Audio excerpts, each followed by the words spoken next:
Hello everyone, welcome class 12 to today's video lecture. Class today we will proceed with the new chapter number 6 staffing. And class आज की class में मैं again आपको जो staffing chapter है पहले उसका अच्छे से आपको इंट्रोडक्शन समझाऊंगी, पहले आपको पूरा कॉन्सेप्ट क्लियर करूंगी स्टाफिंग का. क्लास जनरली आपको लगता होगा कि क्या जरूरत है इंट्रोडक्शन की किसी चैप्टर की, डायरेक्ट हम टॉपिक पे क्यों नहीं आ जाते, क्यों हम 5 मिनट 7 मिनट्स किसी भी चैप्टर के इंट्रोडक्शन को समझने में लगाते हैं. क्लास जो बच्चे डाइव इन करके कॉन्सेप्ट समझना चाहते, देखो जो ऊपर से पढ़ना चाहते हैं उनके लिए तो there are so many shortcuts. You can apply any of these shortcuts and can score 50 to 60% or maximum 70% marks. That's not an issue.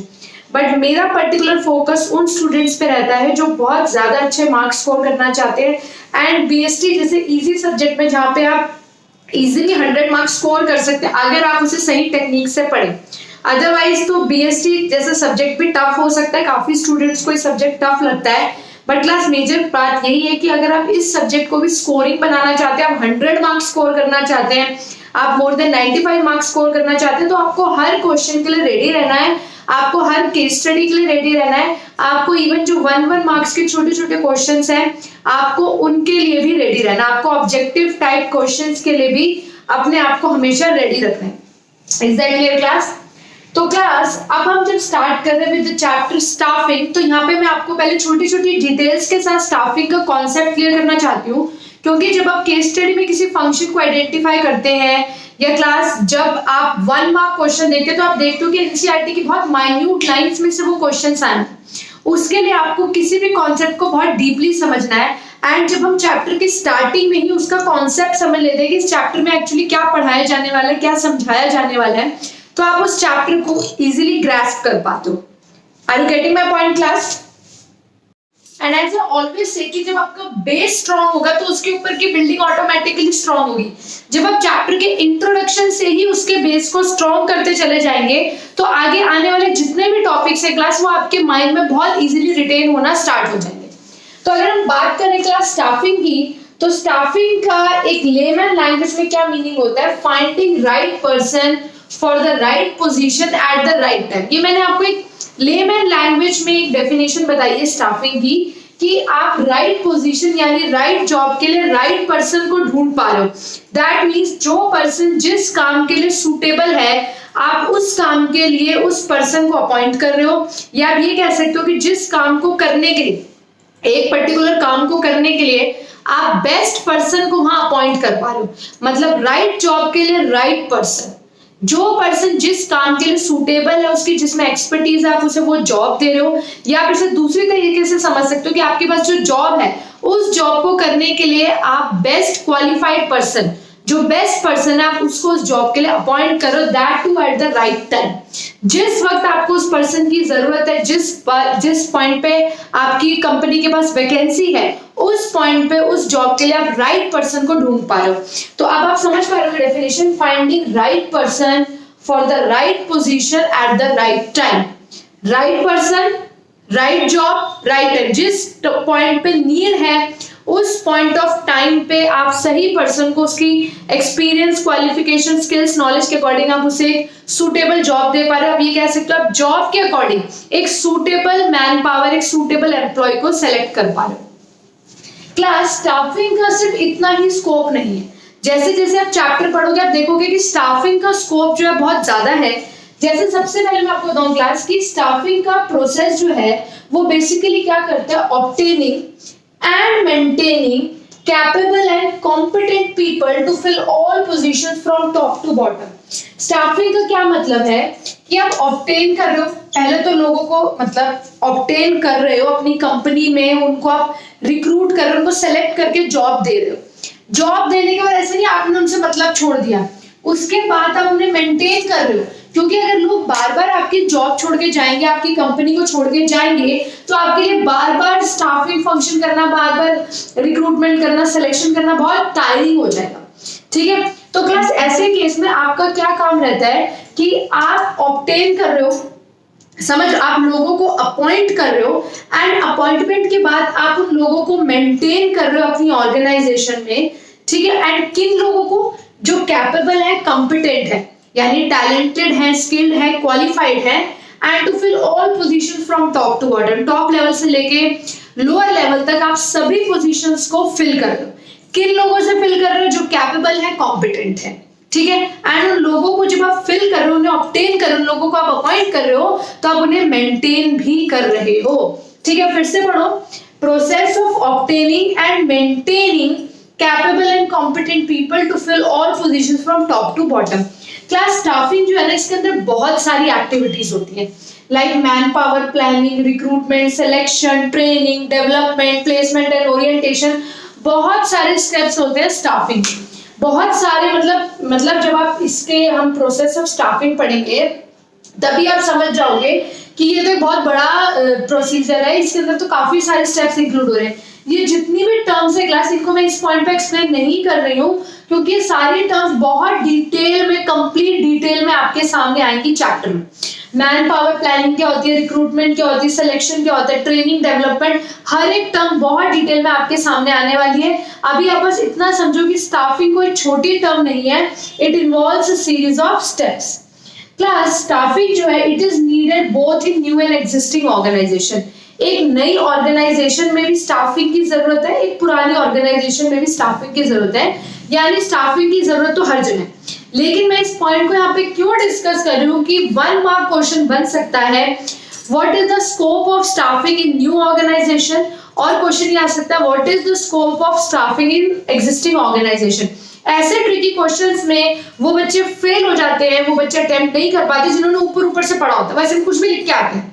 लेकिन जिन लोगों ने डीप स्टडी करी है एनसीईआरटी की, जिन्होंने डीपली कॉन्सेप्ट को समझा है, एनसीईआरटी की लाइंस को समझा है, वो ऐसे ट्रिकी क्वेश्चंस को भी अटेम्प्ट कर लेते हैं। Then what's the result? 100 marks. 100 marks में हमेशा कहते हो एनसीईआरटी से बाहर कुछ नहीं आता, कुछ मुश्किल नहीं है 100 मार्क्स लाना। आपको सिर्फ हर चीज के लिए रेडी रहना है कि पेपर में कुछ भी क्वेश्चन आ सकता है। अब प्लस न्यू ऑर्गेनाइजेशन में स्टाफिंग का क्या स्कोप है? सुनो, जब एक ऑर्गेनाइजेशन अभी स्टार्ट हुई, अभी एस्टैब्लिश होती है, तो सबसे पहला फंक्शन करा जाता है प्लान, फिर करा जाता है ऑर्गेनाइज। अब जब प्लान्स बन गए, सभी रिसोर्सेज डिपार्टमेंट ऑर्गेनाइज हो गए, उसके बाद न्यू ऑर्गेनाइजेशन में क्या करी जाती है? स्टाफिंग, यानी एम्प्लॉइज को अपॉइंट किया जाता है। समझ लो, after the plans has been drawn and the organization has been done, then staffing function is perform. ठीक है क्लास, ये बात आपको समझ आ रही है?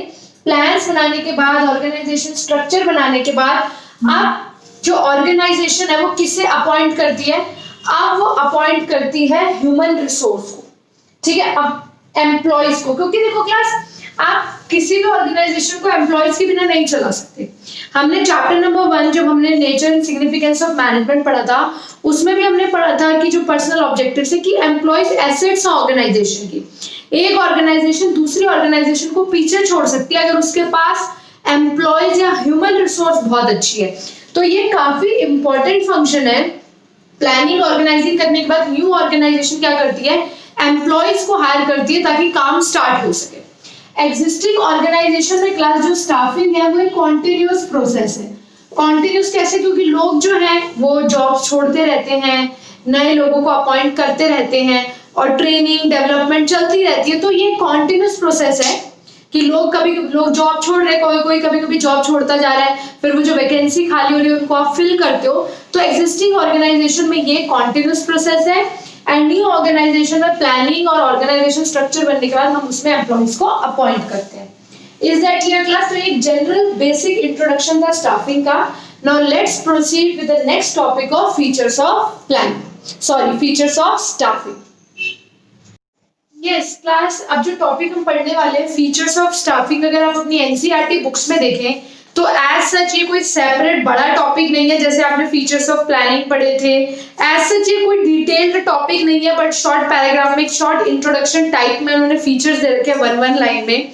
तो क्योंकि सीबीएसई का जो एग्जामिनेशन का स्कोप है वो एनसीईआरटी से बाहर नहीं है, तो हमें भी जो फीचर्स ऑफ स्टाफिंग है वो उतने ही शॉर्ट एंड 1 लाइन में समझ लेना, बेस समझ लेना हमें, ताकि 1 मार्क क्वेश्चन अगर इसके अंदर से अराइज हो तो we can easily answer that particular question.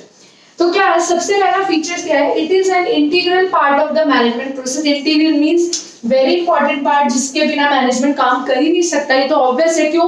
क्योंकि as organization can not exist without human resources. Staffing तो एक बहुत इंपॉर्टेंट फंक्शन है, इंटीग्रल पार्ट है मैनेजमेंट का, क्योंकि स्टाफिंग यानी human resource, and human resource के बिना कोई भी ऑर्गेनाइजेशन एग्जिस्ट नहीं कर सकती।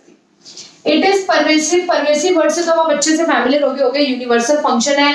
ऑल दी मैनेजर्स जो है और हर लेवल पे स्टाफिंग होती है, चाहे top level, middle level, low level हो, हर लेवल पे स्टाफिंग फंक्शन परफॉर्म किया जाता है। हर लेवल पे ट्रेनिंग होती है, डेवलपमेंट होती है, रिक्रूटमेंट होती है, सिलेक्शन होती है, हर लेवल पे वैकेंसीज राइज होती है। एंड चाहे कोई भी ऑर्गेनाइजेशन हो दुनिया की, चाहे कोई भी लेवल हो, स्टाफिंग फंक्शन सब जगह कैरी आउट होता है। It is a continuous process. Class ये हमने अभी भी पढ़ा था कि क्या होता है जब एक ऑर्गेनाइजेशन है, सपोज करें ऑर्गेनाइजेशन, एग्जिस्टिंग ऑर्गेनाइजेशन है, काफी टाइम से चल रही है, तो स्टाफिंग उसके अंदर एक कॉन्टिन्यूस प्रोसेस होगा, क्योंकि कुछ लोग जॉब छोड़ के जा रहे होंगे, कुछ लोगों को फिर आप अपॉइंट करोगे भाई, जब जॉब छोड़ के जा रहे हैं, वो आपकी ऑर्गेनाइजेशन छोड़ रहे हैं, तो वहां पे वैकेंसी अराइज हो रही है, देन वहां पे आप न्यू एम्प्लॉयज को रिक्रूट कर रहे हो, सेलेक्ट कर रहे हो। तो it is a continuous process, especially to meet the growing needs of the organization। Organization grow करना चाहती है, एक्सपैंड करना चाहती है, बढ़ना चाहती है, तो भी आपको न्यू एम्प्लॉयज की रिक्वायरमेंट होगी।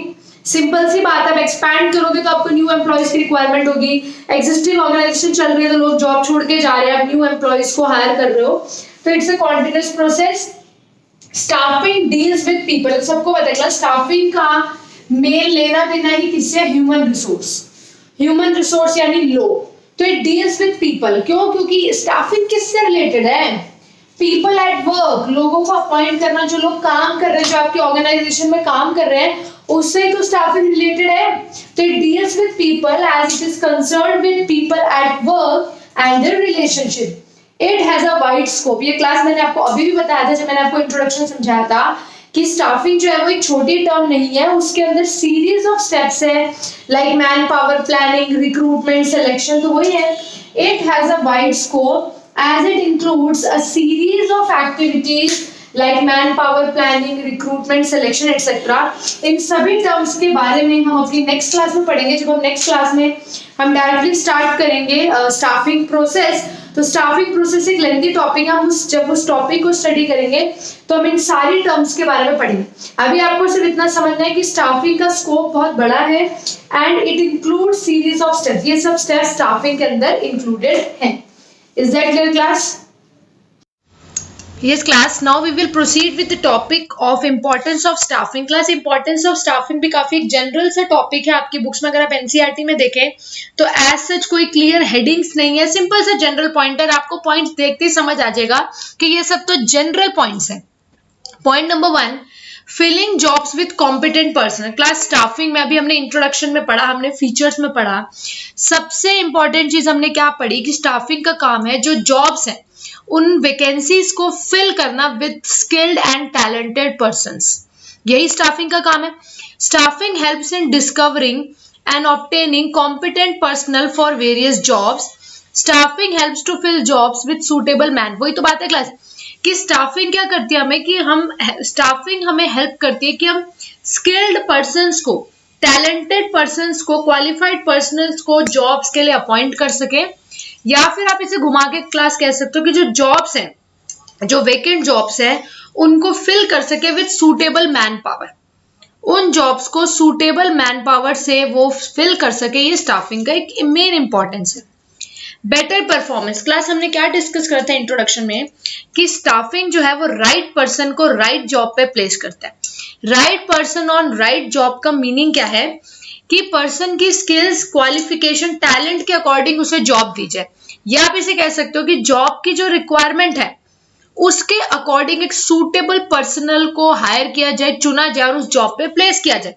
समझ लो भाई, या तो अब इसे ऐसे कह लो कि पर्सन की स्किल्स, क्वालिफिकेशन के अकॉर्डिंग हमने जॉब दी, या फिर जॉब की जो रिक्वायरमेंट थी उस अकॉर्डिंग हमने जो बेस्ट सूटेबल पर्सन था उसे जॉब पे प्लेस किया। बट जैसे भी देख लो, जब आप राइट पर्सन को राइट जॉब पे प्लेस करोगे तो उससे क्लास ऑटोमेटिकली क्या पता चलेगी, हायर परफॉर्मेंस। उससे ऑटोमेटिकली क्लास जो कंपनी है या जो ऑर्गेनाइजेशन है उसकी परफॉर्मेंस जो है वो बेटर हो जाएगी। Clear point.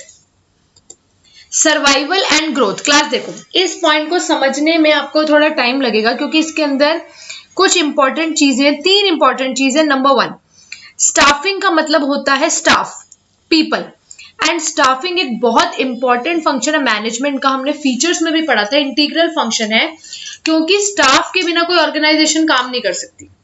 सिमिलरली क्लास, जो मैनेजमेंट के बाकी फंक्शंस है, planning, organizing, directing, controlling, staff के बिना आप ये मैनेजमेंट के फंक्शंस नहीं कर सकते।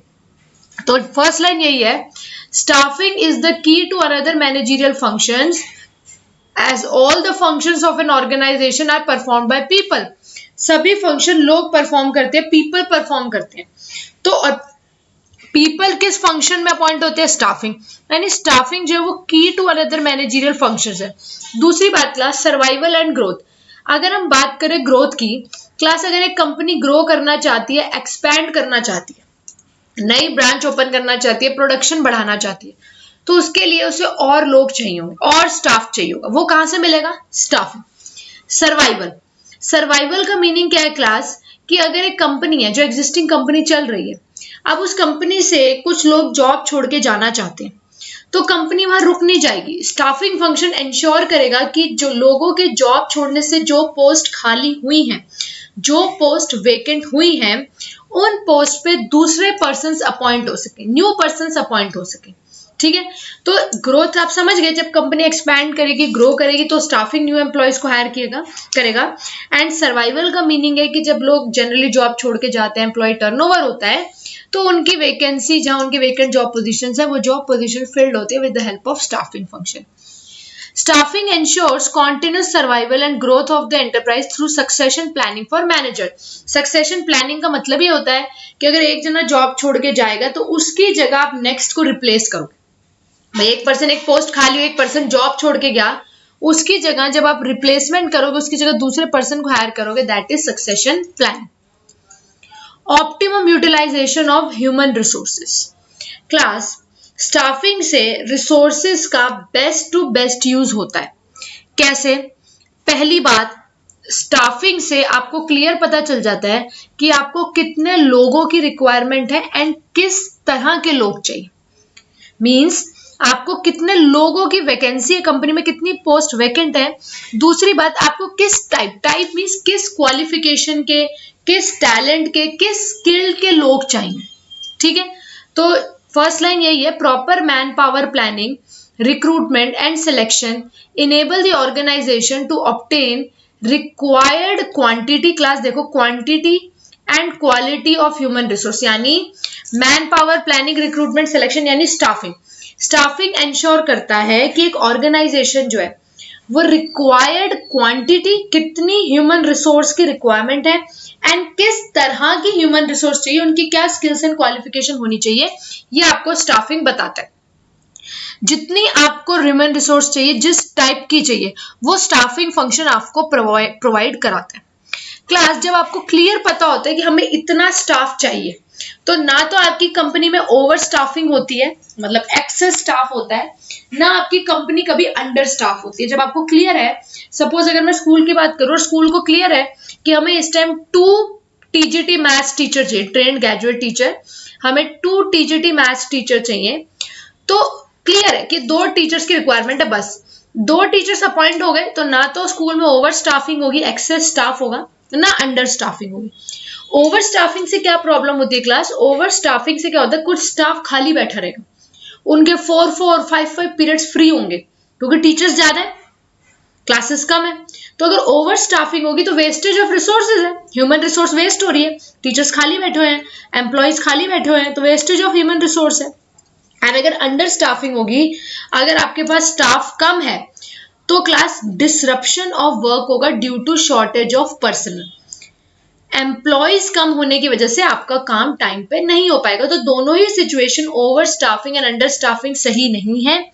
एंड जो स्टाफिंग है, जो हमारा स्टाफिंग फंक्शन है, it avoids over staffing as well as under staffing. ना तो वो, क्योंकि वो आपको क्लियर बता देता है ना कि आपको कितने स्टाफ की रिक्वायरमेंट है, तो ना तो ओवर स्टाफिंग हो पाती है, ना under staffing. Next, improves job satisfaction and moral. Class देखो, स्टाफिंग के अंदर आप पढ़ोगे धीरे धीरे ट्रेनिंग डेवलपमेंट में, स्टाफिंग प्रोसेस में, कि इसमें साइड बाय साइड एम्प्लॉयज की परफॉर्मेंस रिपोर्ट प्रिपेयर होती रहती है कि कौन से एम्प्लॉय कितना परफॉर्म कर रहा है, कैसे परफॉर्म कर रहा है। एंड जो एम्प्लॉय अच्छा परफॉर्म करता है ऑब्वियसली आप उसको रिवॉर्ड दोगे। तो इससे क्या होता है क्लास कि एम्प्लॉयज जो होते हैं उनका मोराल बढ़ता है, जो एम्प्लॉयज मेहनत कर रहे हैं जिन्हें रिवॉर्ड मिल रहा है उनका मोराल बढ़ता है, जॉब सेटिस्फैक्शन बढ़ती है। तो proper staffing improves job satisfaction and morale of employees through objective assessment, उनकी परफॉर्मेंस की असेसमेंट होती है, इवैल्यूएशन होती है, and then fair rewarding of their contribution. जितना जो एम्प्लॉय कॉन्ट्रीब्यूट कर रहा है उस अकॉर्डिंग उनको रिवॉर्ड्स मिलते हैं, तो इससे उनकी जॉब सेटिस्फैक्शन मोराल बढ़ता है। क्लास ये बहुत जनरल पॉइंट्स है, एज सच कोई टेक्निकल पॉइंट्स नहीं है जिनकी बहुत ज्यादा कॉन्सेप्चुअल क्लैरिटी की रिक्वायरमेंट है या बहुत ज्यादा डीप इवैल्यूएशन की रिक्वायरमेंट, एज सच कोई पॉइंट्स नहीं है। इन जनरल अगर हम कहें तो हम कह सकते हैं कि sound and effective staffing function helps in achieving overall organizational efficiency and its success. अगर आप अच्छे से स्टाफिंग फंक्शन परफॉर्म कर रहे हैं तो ऑब्वियस बात है राइट पर्सन को आप राइट जॉब पे प्लेस कर रहे हैं, आपकी कंपनी में ना तो ओवर स्टाफिंग है ना अंडर स्टाफिंग है, ऑप्टिमम यूटिलाइजेशन ऑफ रिसोर्सेज है, तो it would help in achieving overall organizational efficiency and obviously your organization will achieve its success. तो आई होप क्लास के आज जो कंप्लीट हमने इंट्रोडक्शन करा है स्टाफिंग का, जिसके अंदर हमने फीचर्स एंड इंपॉर्टेंस भी कवर करे, वो सबको क्लियर होगा। And if you are having any doubt class just mark it in the comment box.